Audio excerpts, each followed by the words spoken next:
That's right. Welcome in. Welcome back, folks, to the initial release of the playoff rankings. Literally could not have gone better for Notre Dame. In every single way, you got the best case scenario if you're a Notre Dame person. The internet's going to lose its collective minds over Notre Dame's ranking. It went so good. Edition of the Always Irish Show. I'm serious. Literally, like for once in Notre Dame land, you could be like, wow, that went exactly perfectly for Notre Dame's favor on something. We'll get into it. Man, that was good news. As always, you can find the program on YouTube. Do it. Subscribe if you haven't yet. Appreciate it very much. Give the video a thumbs up. That helps Johnny out as well. Notifications on you don't miss nothing. Twitter, search bar, Always Irish, or at Always Irish Inc. Emails alwaysirishnd@gmail.com. Audio only. Anywhere you want it, you can get it. If you don't want to see my stupid face, wait a second. What am I doing? Son of a buck. Your boy rushed down here so fast and all excited, I forgot the chain, baby. And this kind of news definitely warrants the chain. I'm glad I got it on. It's messing up my look, but that's all good. All right. Notre Dame on SI. You can read all about it every day of your life. Patreon.com/Always Irish. And get done recording this. We're going to break down the offensive film. Defense is out. Then we get into Navy. We got the chats popping with the playoff news. Link in description. Join us if you haven't yet. It's going to be an exciting run. Okay. So all the worrying we did after BC and how much did the BC performance hurt Notre Dame? You still got the head-to-head with Miami to worry about. Or is that bunch of ACC teams going to be ahead of Notre Dame? For all this stuff we've been talking about and worrying about, literally, you're at the best spot you could possibly be. You're the highest-ranked two-loss team at 10. Comfortably in the field. Comfortably in the field. Whatever this committee was looking at, whatever blend of eye test, how you're trending, strength of record, even in games you lost, whatever blend they were doing, it literally it's like the best case scenario for Notre Dame, apparently. So the second you saw Miami at 18, you knew Notre Dame was in a great spot. Like that, you didn't need to see where Notre Dame was. The second you saw Miami at 18, you knew we were good. So however they're looking at this and doing their calculations, whatever it is, it favors Notre Dame. Best case scenario. Now, here's the other thing. I'm sitting there saying, I just hope we're in the field or like not behind all the ACC that have 15 or something like. Notre Dame could very easily now move into a hosting seed at 8 or better. I did not come into this expecting one of my key takeaways to be that note. This night went way better than you could have ever dreamed as a Notre Dame. It's as good as it could get. With those two losses, this is as good as it could get. The best news you could have received. So Notre Dame's now in play to be able to maneuver into a hosting seed. Don't you got BYU, Texas Tech this week? A spot could open up right there. And I got news for you. Everybody at Notre Dame is not going to win out. It never happens. It just never happens. You always look at the schedule. Oh, this team could do that. This team should be able to do this. It never ends up going that exact way ever. There's always more. There's always November drama. Somebody loses something they shouldn't. There's always something. So Notre Dame could very realistically move into a home seed here. If you win out. Got to mention that part. If you win out. And we'll get to that on the back end of this. So I hope everybody can relax about BC, man. Pat was right on the postgame show when he said, I don't think anybody was watching it. It was hard to watch anyways. Like hard to find with the YouTube and all the problems. So it feels like either nobody watched it or the people that did watch it didn't judge it as harshly as many of us did in the Notre Dame community. And I think my inclination was right when after the game I tweeted, I wonder if this is one of those that we will judge harsher on the inside than they will judge us.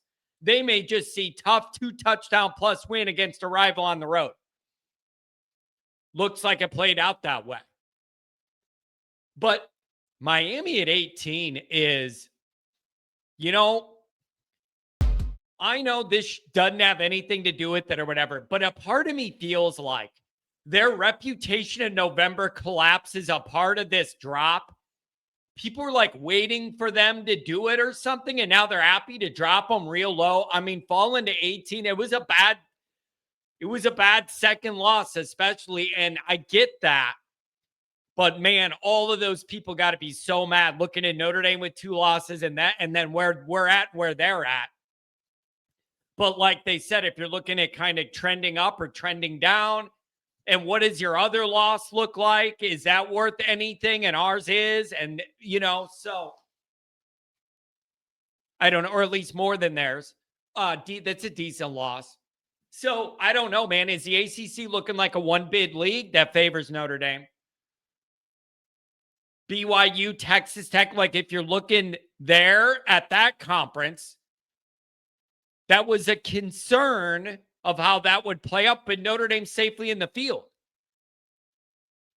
So then I guess the question, I'm not smart enough to know this.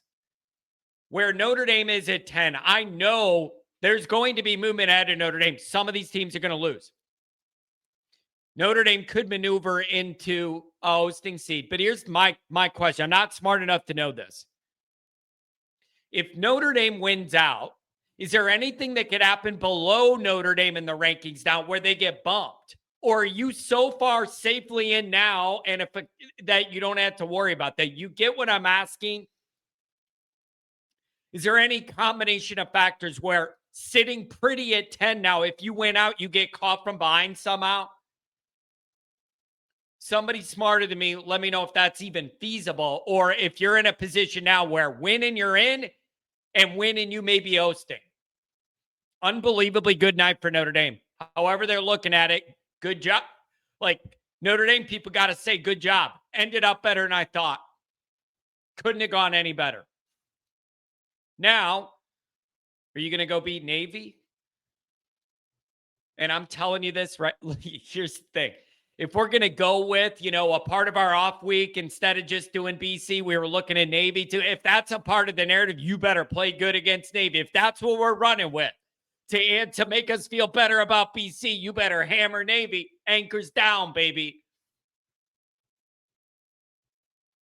And I'm telling you this right now, that Pitt game is going to be a beast. I'm telling you, it's got all the markings.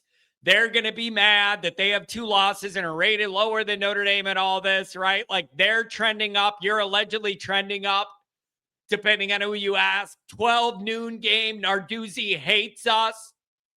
That's a big moment. Especially when you look at the 2 games Notre Dame would finish with after that. So you got to make sure you make sure Freeman has a handle on this defense going against Navy, and make sure Ash doesn't want to do something crazy. Oh, we'll just sit back and read and react. And then they're already 5 yards downfield by the time you read and react. No. I have a little anxiety. I need to make sure the plan is aggression, penetration, firing in them gaps, firing, disrupting timing. You sit back against Navy, you get cooked, bro. I'm not here for that. So Freeman's got to make sure Ash doesn't come up with some some ridiculous soft way to defend Navy. That never works. And in that Pitt game, you better get ready for it, man. Noon start out there. It's going to be a big one. That's going to be a tough, grinded out football game. So this is all fantastic. Terrific news. Here's what I hope. I hope this re-energizes the fan base a little bit and gives everybody a little jolt. And you know what? I wouldn't be surprised if it did the same thing for the locker room. That's another part of it of like, oh man, like people think a lot of us. It's like reaffirmation that you think you're pretty good. You got reaffirmation of that tonight. And so I'm wondering if there isn't a jolt of energy here in the fan base and the media and even the locker room of like, holy crap, we are that close to hosting again. And you lost two of your three biggest games. You lost two of your three biggest games of the year. Played no defense in them. Well, a little bit against Miami, but only because you didn't know yet how much worse it was going to look in comparison to the next one. But that is a wild opportunity to go from losing two of those games to maybe getting to host. That is a huge opportunity that you need to take advantage of this free roll spin or whatever you want to call it. You got to win 1 week at a time, get healthier. And I think if you do that, I honestly could see you having a total clean slate and hosting a game in South Bend. It's wild, but this was the best possible start to this whole thing tonight was this news. You're in better shape than you thought, and I need a jolt of energy by everybody around this program off of it.